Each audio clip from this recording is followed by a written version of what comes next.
मित्रांनो, एकनाथ शिंदेनी सध्या प्लॅन बी ऍक्टिव्ह केलाय. प्लॅन ए हा सक्सेस होत आहेच, पण त्याबरोबरच प्लॅन बी म्हणजे यामधला कुठलाही त्यांचा जो काही डाव आहे तो प्लॅन आहे का आता हे अपयशी होणार नाही, त्या प्लॅनला यश मिळणार आहे. होय, मी त्या विषयावरती बोलतो मित्रांनो. आज तो विषय तुमच्या सर्वांच्या माहितीमध्ये आहे, तो म्हणजे खासदारांचा. एक म्हणजेच शिंदे साहेब हे ऑपरेशन टायगर, ऑपरेशन हँड म्हणजे फक्त शिवसेनेचे खासदार सोबत न घेता सोबतीला काँग्रेसचेही आणि काकाच्या तुतारीचीही सोबत घ्यायची तयारी फायनली पूर्ण झाली आहे. आता ते अंतिम टप्प्यामध्ये आहे, कधीही घोषणा होऊ शकते अशी माहिती सध्या माध्यमामध्ये आहे. आता फक्त माध्यमामध्ये आहे म्हणून आपल्याला बोलायचं असं नाही. बघा, ह्याला कारण पण भरपूर आहेत. आता ह्या लोकसभेला काँग्रेसचे 13, उद्धव ठाकरेंचे 9, शरद पवारांचे 8, भाजपचे 9, शिवसेना शिंदे साहेबांचे 7, अजित पवारांचा 1 आणि अपक्ष 1 असे एकूण 48 खासदार आहेत. जो अपक्ष आहे ते सांगलीचे पाटील, त्यांनी पुरस्कार म्हणजे त्यांनी सपोर्ट दिला काँग्रेसला, म्हणजे इथून काँग्रेसचे 1 वाढला, झाले 14. मग आता महायुतीमध्ये आपलं मनुष्यबळ वाढवण्यासाठी आणि ते वाढवून एक आपलं मजबूत असा पक्ष केंद्रामध्ये, एक असा मजबूत पक्ष शिवसेना म्हणून दखल त्या ठिकाणी केंद्रातील मंत्रिमंडळामध्ये घेतली जाईल याची पूर्ण शाश्वतीही शिंदेंना आहे. आणि सत्तेमध्ये यायला कोणाला नको वाटायचं कारणच नाही. सर्वांना सत्ता हवी असते. आता इथं काय म्हणतील, गद्दार फिद्दार काय? सत्तेसाठी 19 मध्ये गद्दारी कोण केली याची पहिले कमेंट करून सांगा, मग विचारा गद्दार काय आहे ते. त्यावेळेस ठाकरे पण खुर्ची करता गद्दारी करून गेले होते. त्यामध्ये काही नवं नाही, सर्व काही राजकारणामध्ये माप असते, सोडून द्या विषय. मग या ठिकाणी आता एखादा नेता आहे, एखादा राजकीय पुढारी आहे, त्याचं जे काही असतं ते पहिले मित्रांनो एक असतं. बघा काय, आता आपण यावेळेस निवडून आलो, आपल्याला पुढल्या वेळेस पण निवडून यायचं आहे, मग काम करावं लागेल. आपला पक्ष एवढा असा स्ट्रॉंग असावा लागेल की आपण पुढल्या वेळेस निवडून येऊ शकू. पण सध्या मातोश्रीवर जी काही मीटिंग झाली त्या मीटिंग मध्ये वारंवार काही गोष्टी आढळून आल्या, काही गोष्टी बोलल्या गेल्या. त्या म्हणजे पहिली गोष्ट अशी होती की आदित्य ठाकरे हे कुठेही कुणाला एक असलंही सहकार्य करत नाही, अगदी वडिलांच्या हातावरती हात मारलाय. कधी आदित्य ठाकरे प्रचारासाठी म्हणा किंवा भेटीगाठीसाठी म्हणा किंवा पक्ष वाढीसाठी प्रयत्न करताना दिसत नाहीत. ज्यावेळेस संजय राऊत काकाला समर्थन करतात त्यावेळेस आदित्य ठाकरे हे जागी होतात. अन्यथा त्यांचा काय रोल आहे ते मला काय कळत नाही. तुम्हाला कळतं का सांगा?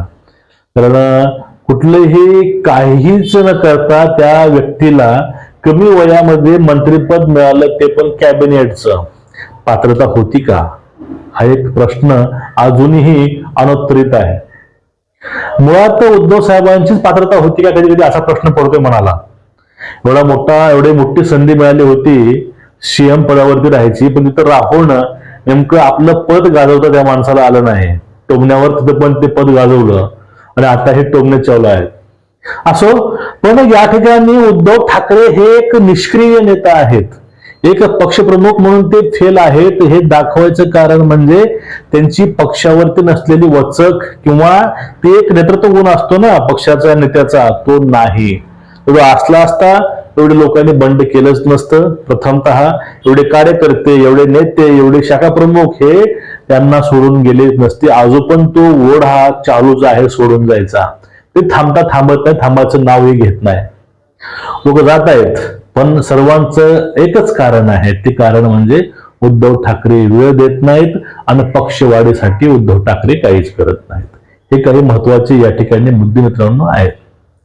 आणि जर पुढील राजकारण तर आपल्याला शक्य करायचं असेल, आपल्याला या राजकारणामध्ये टिकून जर राहायचं असेल, तर कुणालाही हे वाटतं की आता आपला नेता हा संपल्यात जमा आहे. आता उगवता प्रॉमिसिंग जो नेता आहे ते म्हणजे एकनाथ शिंदे आहेत.